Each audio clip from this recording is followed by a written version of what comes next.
तो जब कहीं दो जने लड़ेंगे तो क्या होगा, डेड कैटाबॉलिज्म क्या होता है, कि किस तरह का हमने शस्त्र इस्तेमाल करना है। अगर हम कैंसर के बारे में और डिटेल में जानना चाहते हैं, कैंसर तब पैदा होता है जब वो अनकंट्रोल्ड डिवाइड करना स्टार्ट कर देता है।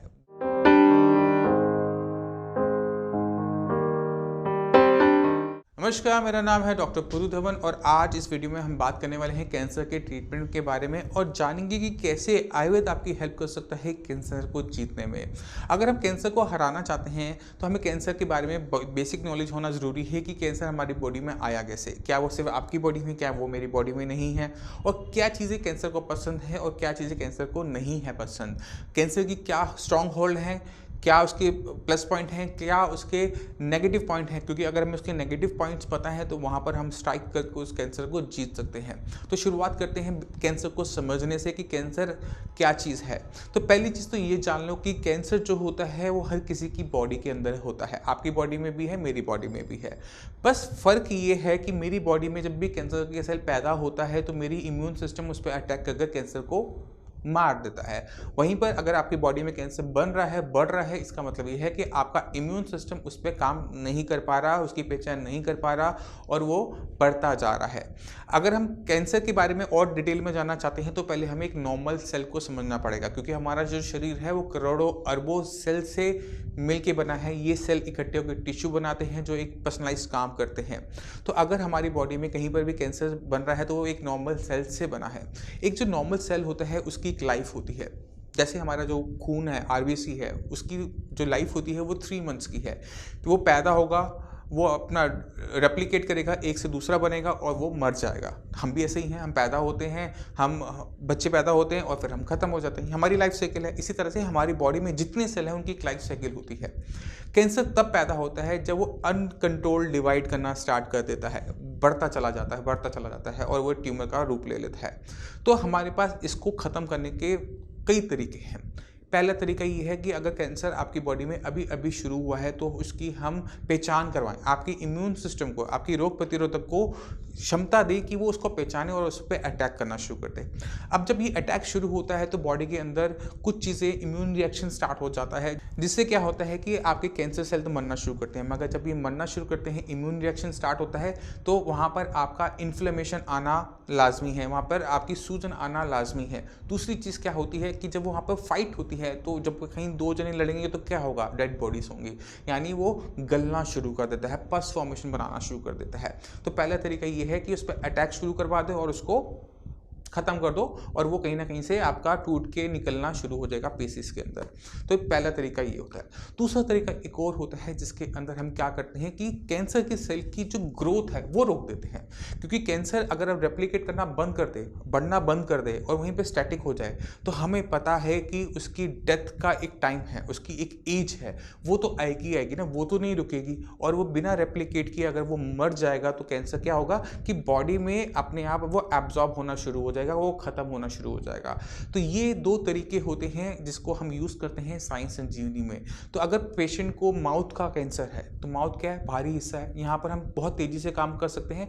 अगर यहाँ पर अगर कैंसर पकना शुरू कर दे, पस फॉर्मेशन बनाना शुरू कर दे और पस बनने के साथ साथ वो कैंसर के जो टिश्यू है वो गल के निकलना शुरू कर दें, बहुत अच्छी बात है।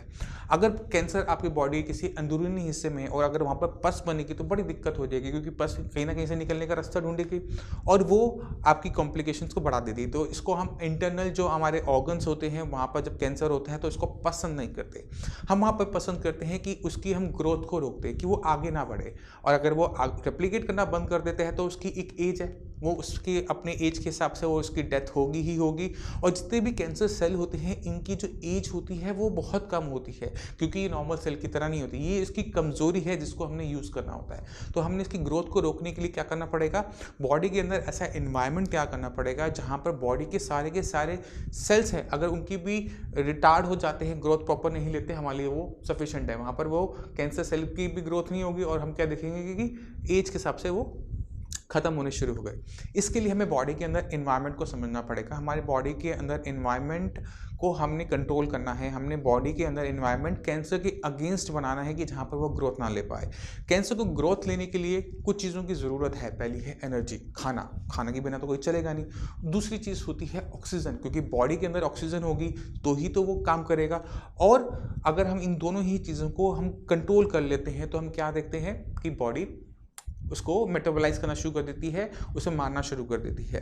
तो हमने क्या करना है, बॉडी के अंदर कैटाबॉलिज्म बढ़ाना है। मैं आपको समझाने की कोशिश करता हूँ कि कैटाबॉलिज्म क्या होता है। हमारी बॉडी के अंदर 3 शक्तियाँ काम करती हैं और ये शक्ति क्या होती है कि एक बनाती है एनाबॉलिज्म करती है, मतलब बॉडी को ग्रो करवाती है। एक होती है बॉडी को मेंटेन करती है और तीसरी शक्ति जो होती है वो बॉडी को आपको ख़त्म करती है। अब आपको इसको सोचकर सुनकर कुछ चीज़ें याद आ रही होंगी, आप इनको किसी भगवान से भी रिलेट कर सकते हैं, ब्रह्मा विष्णु एंड महेश। तो ये तीनों प्रोसेस बॉडी के अंदर हो रहे होते हैं। तो हमने क्या करना होता है, हमने इसको रेगुलेट करना होता है with the help of medicine. हमें क्या चाहिए, हमें एनाबॉलिज्म नहीं चाहिए, हमें बॉडी की ग्रो नहीं चाहिए, हमें बॉडी का कैटाबॉलिज्म चाहिए। हमें बॉडी के अंदर उस सेल्स को मारने की तेजी से क्षमता चाहिए। यही सेम चीज़ हम करते हैं कीमोथेरेपी से, मगर कीमोथेरेपी इतनी स्ट्रॉन्ग होती है कि बॉडी के अंदर उसके साइड इफेक्ट आने शुरू होते हैं। जो चीज़ नहीं बननी चाहिए वो भी बननी शुरू हो जाती है। आपकी इंटेस्टाइन लाइनिंग्स हो, आपका बोन मैरो हो, आपके हेयर फॉलिकल हो, इसी वजह से आपको अपनी बॉडी के अंदर बड़े सारे साइड इफेक्ट देखने को मिलते हैं। अगर हम इसको नहीं चाहते और हम चाहते हैं कि हमारी बॉडी बिल्कुल सही बनी रहे और वो कैंसर का जो सेल्स हैं वो मरना शुरू हो जाए, तो इसके लिए हमें बॉडी के अंदर कीमो का ही एग्जाम्पल लेना पड़ेगा। और कीमोथेरेपी जहाँ से स्टार्ट हुई है बिल्कुल उसके बेसिक्स पे जाना पड़ेगा। कैंसर के ट्रीटमेंट के अंदर, जो कैंसर का ट्रीटमेंट जब स्टार्ट हुआ, जब कैंसर की पहचान होनी शुरू हुई, तो कैंसर के लिए मेडिसिन बननी शुरू हुई, तो शुरुआत में जो सबसे पहले एलिमेंट था वो था सल्फर। सल्फर एक ऐसी चीज़ है जो बॉडी के अंदर होती भी है, अगर उसकी अमाउंट ज़्यादा कर दे जाए तो बॉडी के अंदर कैंसर के सेल्स हैं वो बहुत तेज़ी से मरना शुरू करते हैं। इसी वजह से सल्फ़र को आप अपने जो लोग फार्मर है, एग्रीकल्चर फील्ड के अंदर है, वो बहुत अच्छी तरीके से पहचानते हैं कि सल्फ़र को हम अगर हम खेतों में डालते हैं तो वहाँ पर कीड़ा नहीं लगता, वहाँ पर पत्ते ख़राब नहीं होते, फसल ख़राब नहीं होती और जो उसकी उपज है, जो उसकी ग्रोथ है वो बढ़ जाती है। इसी तरह से हम सल्फ़र को यूज़ करते हैं अपनी बॉडी के अंदर, क्योंकि बॉडी का ही हिस्सा है, कोई अलग सी चीज़ नहीं है, कोई अलग से केमिकल नहीं है जो बॉडी के अंदर नहीं है। तो बॉडी उसे बहुत आराम से एक्सेप्ट करती है। बॉडी में किसी टाइप का आपको साइड इफेक्ट देखने को नहीं मिलता कि नोजिया हो रहा है, वॉमिटिंग हो रहा है, बल्कि बॉडी जो है वो अपने आप को मेंटेन करना स्टार्ट करती है। और ये कैंसर सेल्स को पसंद नहीं आता, कैंसर बिल्कुल पसंद नहीं करता सल्फर को, क्योंकि सल्फर उसकी ग्रोथ को पूरी तरह से रोक देता है। तो हमने क्या करना है, अपनी बॉडी के अंदर सल्फर बढ़ाना है। इसी वजह से जितना भी खाना आप सोचते हो, जितनी भी डाइट आप देखते हो, जो आपकी कैंसर को मारने वाला होता है उसके अंदर सल्फर है। चाहे वो आपकी हल्दी है, हल्दी को हम कैसे जानते हैं कि एंटी कैंसरस है। एंटी कैंसरस क्यों है, क्योंकि इसके अंदर सल्फर कंपाउंड है। इसके अलावा हम जानते हैं कि गार्लिक, लहसुन एंटी कैंसरस है। वो एंटी कैंसरस क्यों है, क्योंकि उसके अंदर सल्फर है। मगर इनके अंदर इतना सल्फर नहीं होता है कि कैंसर को रोक सके। बनने से रोक सकते हैं मगर बनने के बाद उसे कंट्रोल नहीं कर सकते, क्योंकि इसके अंदर बहुत कम अमाउंट के अंदर सल्फर होता है। तो अगर हम इस सल्फर की अमाउंट को बढ़ाएं तो क्या कैंसर का सेल बढ़ने से रुक जाएगा? बिल्कुल सही, वो रुक जाता है। अगर वो रुक भी गया तो अगले 3-4 महीने के अंदर आप क्या देखोगे कि उसकी ग्रोथ तो हुई नहीं, मगर उसकी जो सेल की जो साइकिल थी उसके हिसाब से उसकी डेथ निश्चित है, उसने मरना ही मरना है। चाहे वो 1 महीने में मरे, चाहे वो 3 महीने में मरे। और जैसे जैसे वो मरता चला जाता है, आपका कैंसर का ट्यूमर खत्म होता चला जाता है और बॉडी उसको एब्जॉर्ब करके, ब्रेक डाउन कर अपने हिसाब से दोबारा से हेल्दी सेल बना लेती है। कैंसर सेल्स दोबारा से नहीं बनते, वो हेल्दी सेल्स बनते हैं। तो हमने क्या करना है, हमने कैंसर के सेल को ग्रोथ को रोकना है और उसके लिए ज़रूरी है बॉडी के अंदर के एनवायरनमेंट को चेंज करना। तो 2 तरीके मैंने आपको समझाए। पहला तरीका है कि इम्यूनिटी से उस पर अटैक करवाना। अगर इम्यूनिटी उस पर अटैक करेगी तो वहाँ पर आपको दर्द भी बढ़ेगा, सूजन भी बढ़ेगी और वहाँ पस फॉर्मेशन स्टार्ट हो जाएगी और आपका कैंसर का जो टिश्यू है वो गल के, टूट के निकलना शुरू कर देगा। वहाँ ब्लीडिंग भी होगी, वहाँ पस फॉर्मेशन भी होगी। जैसे ही कैंसर सेल खत्म होगा, आपके हेल्दी सेल्स को कुछ नहीं होगा और आपका कैंसर खत्म। दूसरा तरीका, अगर कैंसर आपके शरीर के अंदरूनी हिस्सों के अंदर है तो हम इस प्रोसेस को नहीं कर सकते, क्योंकि अगर हमने ये किया तो पस फॉर्मेशन कहीं ना कहीं से रास्ता बनाएगी बाहर निकलने का और वो आपके डैमेज करता है वाइटल ऑर्गन्स को। तो हमें उसको मेटाबोलाइज करना पड़ेगा, उसके अंदर कैटाबॉलिज्म बहुत तेज़ी से स्टार्ट करना पड़ेगा। और वो कैटाबॉलिज्म कैसे हम करेंगे? With the help of sulphur. तो हम सल्फर को बॉडी के अंदर डालेंगे, इन्वायरमेंट को बिल्कुल चेंज कर देंगे, बिल्कुल कैंसर के अगेंस्ट खड़ा कर देंगे, जो हमारी हेल्दी सेल्स के लिए तो फेवरेबल है, बट कैंसर सेल्स को वो डैमेज करना शुरू करेगा। कैंसर सेल बहुत फ्रेजाइल होते हैं। अगर आपने कैंसर से आप पीड़ित हैं, तो अगर आपकी माउथ के अंदर है, तो अगर आप ब्रश भी करते हैं, हल्का सा ब्रश भी लगता है ना, वो ब्लीड कर जाता है। क्यों ब्लीड कर जाता है? क्योंकि जो उसका स्ट्रक्चर होता है, जो उसका संरचना होती है, वो बहुत फ्रेजाइल होती है, बहुत नाजुक सी होती है। कुछ भी लगा ब्लीड किया, कुछ भी लगा ब्लीड किया, आपने यहाँ टच किया, अंदर वो ब्लीड कर रहा है। ये कैंसर सेल की जो कमज़ोरी है, इसको हमने इस्तेमाल करना है। हम टच करके इस्तेमाल नहीं करना, हमने उसकी जो स्ट्रक्चर है उस पर अगर हम कुछ भी ऐसा मेडिसिन यूज़ करते हैं, सल्फर यूज़ करते हैं, तो सबसे पहले नुकसान उसी को होगा, क्योंकि उसका स्ट्रक्चर कमज़ोर है। जब इसलिए सल्फर का यूज़ किया जाता है, क्योंकि सल्फर जैसे ही लगता है वो स्ट्रक्चर टूटना शुरू कर देता है और टूट के निकलना शुरू कर देता है। तो ये बहुत बेसिक चीज़ें हैं जो एक कैंसर पेशेंट को पता होनी चाहिए। कैंसर पेशेंट के लिए मेडिसिन, कैंसर पेशेंट के लिए जो ट्रीटमेंट है, कैंसर पेशेंट के लिए जो डाइट है, बहुत इंपॉर्टेंट है। तो आपको कैंसर को समझना ज़रूरी है अगर आप कैंसर को से जीतना चाहते हो।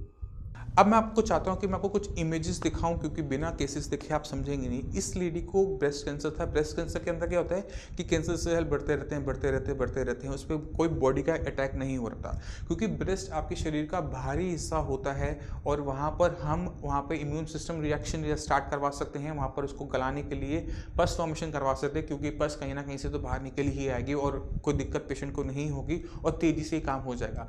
तो आप देखेंगे कि वो जो कैंसर पक नहीं रहा था, वो पकना शुरू हो गया और पस की फॉर्म में वो कैंसर के जो सेल्स हैं वो बाहर आने शुरू हो गए। जैसे ही कैंसर सेल पूरा तरीके से बाहर आ जाएगा, आपका ये जो कैंसर है ये खत्म।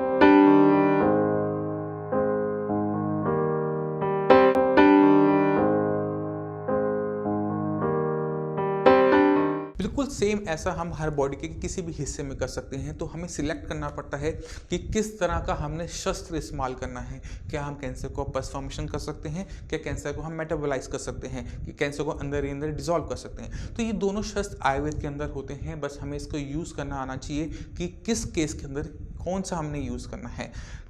तो ये तो बात होगी कैंसर के ट्रीटमेंट के बारे में, मगर कैंसर के साथ सबसे बड़ी दिक्कत कैंसर का ट्रीटमेंट नहीं है।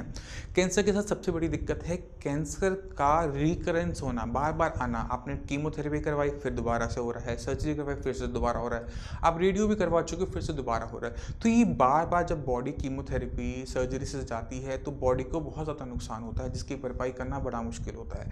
तो हम चाहते हैं कि ये दिक्कत आपकी बॉडी में दोबारा से ना हो। तो हमने दो चीज़ों को हमेशा टॉप अप करके रखना है। एक तो बॉडी के अंदर एनवायरनमेंट हमेशा फेवरेबल बना के रखना है हेल्दी सेल्स के लिए, और अनफेवरेबल बना के रखना है कैंसर सेल्स के लिए। दूसरा, हमने अपनी इम्यूनिटी को, क्योंकि वही सबसे पहला डिफेंस होता है कैंसर के अगेंस्ट, उसको हमेशा हाई रखना है। जितना हाई वो अप होगा, जितना वो नॉर्मल वैल्यूज़ के आसपास होगा, उतना ही अच्छा होता है। जितनी अच्छी इम्यूनिटी है आपकी, उतना अच्छी फाइटिंग होगी आपकी बॉडी के अंदर कैंसर के अंदर। और ये जो बेसिक चीज़ें हैं, ये हर पेशेंट को पता होनी चाहिए। अगर आपको ये सब बेसिक नॉलेज है, आपको डिटेल से पता है, तो आप कैंसर से आराम से जीत सकते हैं। और इसमें आपकी हेल्प करता है साई संजीवनी। साई संजीवनी जितने भी कैंसर पेशेंट्स पर काम करता है, उसके जो रिजल्ट्स होते हैं, हम कभी भी बहुत लंबा टाइम नहीं लेते। अगर किसी पेशेंट ने ठीक होना है, तो वो पहले महीने से ही ठीक होना शुरू हो जाता है। उसको अपने अंदर चेंजेस पहले महीने के अंदर ही दिखने शुरू हो जाते हैं, और वो बहुत इंपॉर्टेंट भी है। अगर कोई ट्रीटमेंट आप कर रहे हो और आप उसके रिजल्ट्स नहीं दिख पा रहे पहले महीने के अंदर, तो वो दूसरे महीने में भी जहाँ तक है वो काम नहीं करता। तो अगर आपने साई संजीवनी का ट्रीटमेंट स्टार्ट किया है और आपको फर्स्ट मंथ में रिजल्ट नहीं मिलता, तो हम कह सकते हैं कि साई संजीवनी का ट्रीटमेंट फेल हुआ। और ये सेम चीज़ें हर किसी के ट्रीटमेंट के साथ होती हैं। अगर आप देख रहे हो कि कैंसर का ट्रीटमेंट आपने लिया और कैंसर में आपको इंप्रूवमेंट नज़र नहीं आ रही, कोई चेंजेस नज़र नहीं आ रहे, तो वो ट्रीटमेंट आपके लिए सही नहीं है। मैं उम्मीद करता हूँ इस वीडियो से कैंसर की ट्रीटमेंट जो आयुर्वेद करता है उसके बारे में आप नॉलेज हो गई, साई संजीवनी कैसे आपकी हेल्प कर सकते हैं उसके बारे में नॉलेज हो गई। तो आप नीचे दी हुई नंबर पे कॉल करके हमारे जो कैंसर स्पेशलिस्ट डॉक्टर्स हैं उनसे बात कर सकते हैं, फ्री ऑफ कॉस्ट बात कर सकते हैं। आप अपॉइंटमेंट लेकर मुझसे भी आकर मिल सकते हैं, मेरी कैंसर टीम से भी आकर मिल सकते हैं, वो आपकी पूरी की पूरी हेल्प करेंगे। अब इसी के साथ आपसे भी चलने की आगे चाहूँगा। मिलते हैं अगली वीडियो में, तब तक के लिए धन्यवाद।